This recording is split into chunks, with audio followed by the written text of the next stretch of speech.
Bonjour Laurent, merci d'être avec nous sur le plateau de Carrément. Tu es maître de conférence en histoire moderne à l'Université de Lorraine. En gros, qu'est-ce que c'est ton job? C'est d'enseigner des périodes historiques, principalement l'époque moderne, et des périodes et des questions historiques. Par exemple, les questions de mémoire liées au conflit. Nous voilà au centenaire de l'armistice de 1918. On est face à un moment particulier parce que c'est peut-être l'ultime moment où on se souvient de ce qu'a été cette grande guerre. Que va-t-il se passer après, dans le cadre de ces commémorations? L'homme oublie de toute manière, donc il faut faire attention à cela. Il y a une accroche importante et c'est la guerre que les Français ont gagnée, entre guillemets, presque seuls. Donc voilà, il y a quelque chose de fort. Petit cours d'histoire rapide. Pourquoi cette guerre a eu lieu? Oh, ce sont des intérêts nationaux, tout simplement, hein. Une sorte d'état de psychose et de crainte mutuelle dans les grandes puissances européennes. Et après, il y a eu un facteur déclencheur hein, avec l'assassinat de l'archiduc François Ferdinand donc à Sarajevo, et tout est parti comme ça.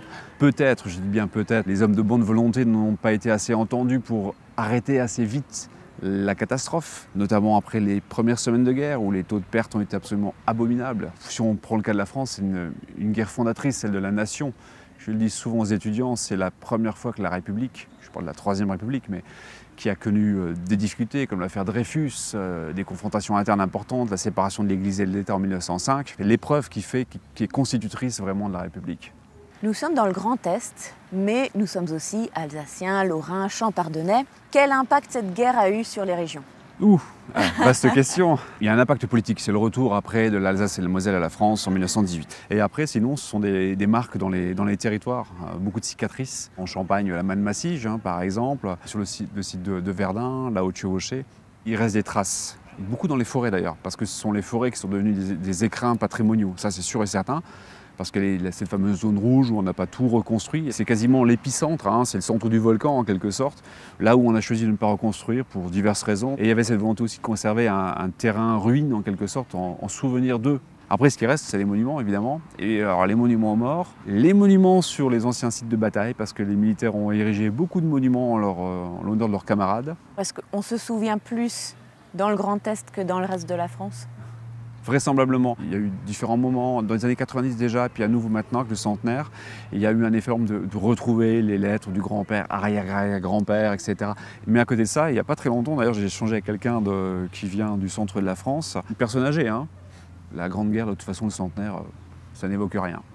Alors, c'est le point de vue d'une personne, hein, Oui. Mais voilà. Donc ça n'a presque rien à voir avec ce destin commun entre les deux régions. Mais pourquoi l'Alsace et la Lorraine se tirent la bourre?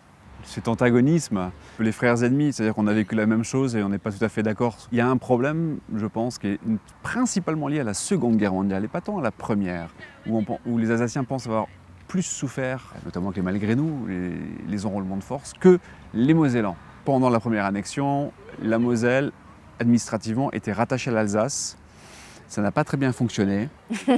Et les Allemands, lorsqu'ils sont revenus en 1940, dans d'autres conditions, ils sont restés moins longtemps, eh bien, ils ont rattaché la Moselle non plus à Strasbourg, mais à Sarrebruck. Parce qu'en fait, ils s'étaient rendus compte qu'il y avait des problèmes, justement, entre les Alsaciens et les Mosellans. Ça fait 100 ans que la Grande Guerre s'est terminée. Est-ce que tu as peur que la mémoire s'efface? Il y aura toujours vraisemblablement une mémoire d'État, le préfet ou le sous-préfet, représenté aussi avec l'armée, etc. La question c'est est-ce que ça a un sens encore pour les concitoyens? L'être humain est forgé aussi par l'oubli, sinon nous deviendrons tous fous quasiment. C'est la schizophrénie de l'être humain. Il veut d'un côté ne pas oublier, mais de l'autre côté il doit oublier pour ne pas accumuler tout ce passé douloureux. Qu'est-ce qu'on peut faire pour que cette mémoire reste bien ancrée ou continue? Alors déjà, il faut se poser la question de ce que l'on veut transmettre. À mon avis, ça c'est une chose, pour ne pas sombrer dans des discours ultranationalistes. Si on ne transmet que la mémoire du poilu, souffrant, etc., bien sûr c'est vrai tout ça. Mais c'est une partie. Mais c'est qu'une partie? Ouais. Ben oui. Il y a le reste autour. Et la transmission, elle doit se faire je pense, dans un message aussi positif. Est-ce qu'il y a un parallèle entre cette guerre-là et les guerres qui nous entourent, voire nous menacent aujourd'hui? Dans la destruction, oui. C'est une réponse facile, mais à la fois qui est dramatique. Le phénomène des réfugiés. Première Guerre mondiale, tout le monde a oublié parce que tout le monde a dans l'image, par exemple l'exode de 1940 pour la France, mais il y a des dizaines de milliers de personnes qui ont été des réfugiés. Quand tu donnes des conférences ou des cours, comment réagissent tes élèves? Est-ce que ça les touche? Est-ce qu'ils sont plutôt plongés dans leur smartphone? Déjà, ce sont des étudiants, donc ils sont là par choix. Déjà, ça joue beaucoup. J'aime à penser que ça peut les toucher. Mais l'objectif, c'est de les faire réfléchir. Bien sûr, on leur fait emmagasiner des connaissances, mais je veux les faire réfléchir. Est-ce que le mot guerre veut dire la même chose aujourd'hui? Est-ce qu'il y a une banalisation du mot?